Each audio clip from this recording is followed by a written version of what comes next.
ह्या विधानसभा निवडणुकीला वळसे पाटलांचं ह्या भागात मताधिक्य कमी झालं. मग पाण्यामुळंच त्यांना मताधिक्याला फटका बसला असं वाटतंय का? आणि प्रत्येक वेळेस तुम्ही या भागातून राष्ट्रवादीलाच कौल देता. मग वळसे पाटलांकडे या भागाचं नेतृत्व असताना एवढे दिवस का लागले? ते अनेक वर्ष मंत्री पण होते. मला सांगा, मग एवढ्या दिवसात आत्ता तरी कानूरचा पाणी प्रश्न सुटणार आहे का?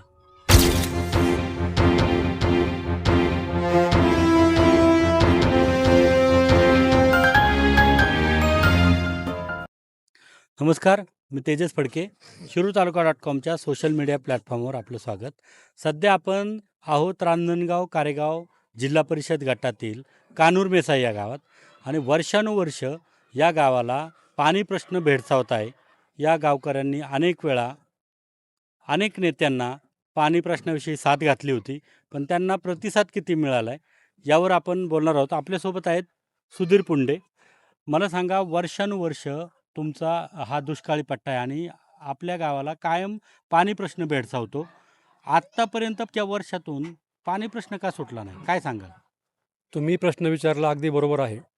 या पाणी प्रश्नासंदर्भामध्ये आमच्या अगोदरची देखील ती पिढी त्यांनी देखील आपल्या आपल्या पद्धतीनं 5-10 वर्ष यात प्रयत्न केला. त्यांनी देखील त्यांचे ज्या नेत्यांना मानायचे त्यांच्याकडे देखील यांनी पाठपुरावा केला. गोष्ट खरी आहे, शासन स्तरावरती ह्या कामाकरता मोठ्या प्रमाणात निधी लागत होता.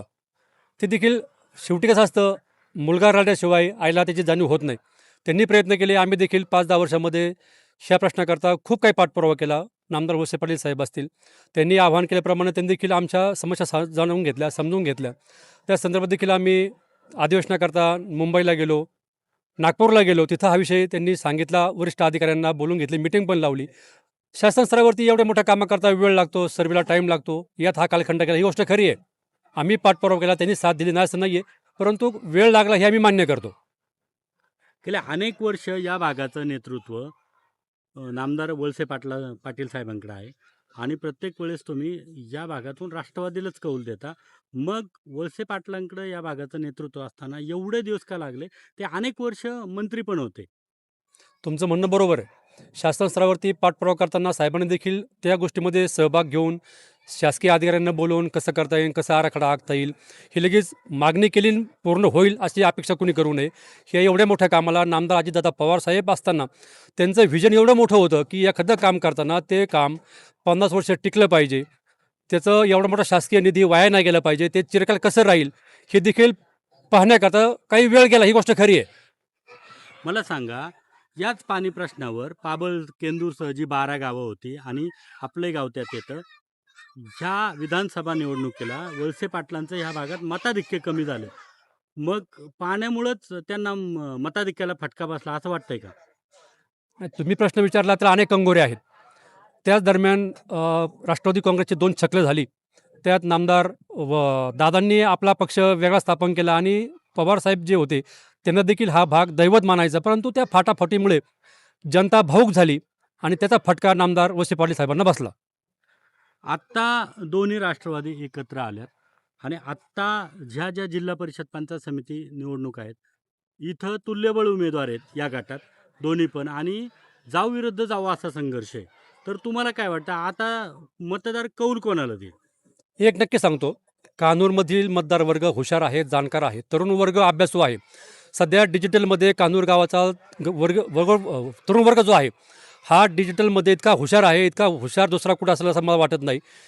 ज्या पक्षाला आम्ही मानतो, ज्या पक्षाकडे आम्ही वरिष्ठांच्याकडे पूर्वी कामं घेऊन गेलेलो आहेत, त्यांनी एवढी मोठी कानूरमध्ये कामं करून दाखवलेली आहेत.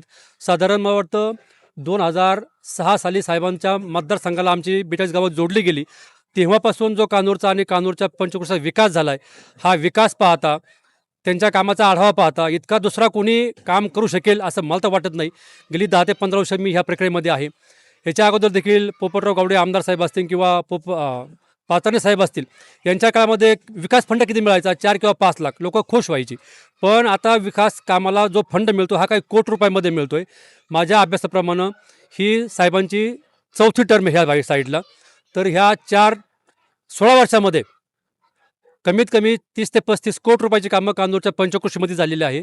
आणि हा तरुण वर्ग विकास कामाला प्राधान्य देईल असं मला नक्की वाटतं. ते सगळं पाहता या कानूरमध्ये विकासावर विश्वास ठेवून जर मतदान केलं तर मतदान करणारा मतदार जो आहे तो बाहेर दुसऱ्या कोणाला बटन दाबून विजयी करील असं मला बिलकुल वाटत नाही. मला सांगा, मग एवढ्या दिवसात आत्ता तरी कानूरचा पाणी प्रश्न सुटणार आहे का? आता एक गोष्ट नक्की आहे, आता ह्या भागात झेडपी आणि पंचायत समितीला जे उमेदवार उभे आहेत हे दोघंही यशस्वी उद्योजक आहेत. त्यांनी देखील आम्ही त्या समस्या मांडल्या. आम्हाला वैयक्तिक पद नको, आम्ही वैयक्तिक पदाला हापापदल बिलकुल नाही आहे. जर तुम्ही आमच्या गावाचा जो काही प्रश्न शेती पाण्याचा रखडलेला आहे वर्षानुवर्ष, उदाहरण सांगतो, साधारण जानेवारी एंडला आम्हाला टँकरची मागणी करावी लागायची. नामदार वळसे साहेब त्यांचे आम्ही जर फोन करून सांगितलं किंवा जर निवेदन दिलं तर ते कारखान्यामार्फत आम्हाला टँकर उपलब्ध करून द्यायचे. पण आम्ही सरळ सांगितलं, भाऊ साहेब आमची एवढी बिकट अवस्था आहे. अशी काही उदाहरण तुम्हाला सांगतो मी, जर जूनच्या अगोदर 8-10 दिवस जर शेतकऱ्यांनी ठरवलं बुवा आपल्याला 5-10 गुंठे मिरची लावायची किंवा टोमॅटो लावायचा, ही जी लहान लहान रोपटं आहेत ह्या रोपट्यांना आम्ही तांब्याने पाणी घातलं. आपण त्याला आपल्या भाषेमध्ये चूळ म्हणतो. पाठीवर 10 लिटरचा पंप घेऊन तो हापसून बरोबर त्या मिरचीच्या बुंद्याला आम्ही चुळचुळ पाणी घातलं. ही जाण आम्हाला आहे. आणि हा प्रश्न जो मिटवेल तो भला कुणीही असू द्या. आम्ही असं आवाहन केलं होतं, आमकाच पाहिजे असं मी कधी आज हक्काने सांगितलेलं नाही. पण जो आमचा हा प्रश्न मिटवेल, त्या प्रश्नाकरता जो जाण ठेवून काम करील, त्याच्या पाठीमागं पूर्ण कानूर गाव 100% उभं राहील. धन्यवाद. आपण पाहिलं की कानूरकरांनी निर्धार केला की जो आमचा वर्षानुवर्ष आमचं जे दुष्काळी गाव आहे त्याचा पाणी प्रश्न जो सोडवेल त्यालाच आम्ही मतदान करू, असं कानूरकर ठामपणे सांगतात. तेजस फडके, शिरूर तालुका.com, कानूर मेसाई.